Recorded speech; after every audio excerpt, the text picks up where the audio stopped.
Hello, if you're wondering if iPhone 16e has the 3.5mm headphone jack, then the answer is no. So if you take a look at the bottom of the phone, as you can see, we only have the USB-C port made mostly for charging, but only for transferring data.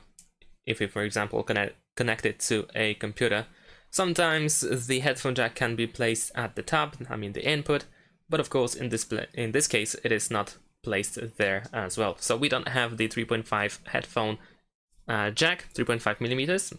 So if you have wired headphones and you want to connect them to your iPhone 16e, most likely you need to get an adapter that looks, for example, like this. So on one side, of course, we have the USB-C input, on the other we have the headphone jack, the headphone input, and we connect our headphones to the headphone input on this side, and of course then we connect the adapter to the phone.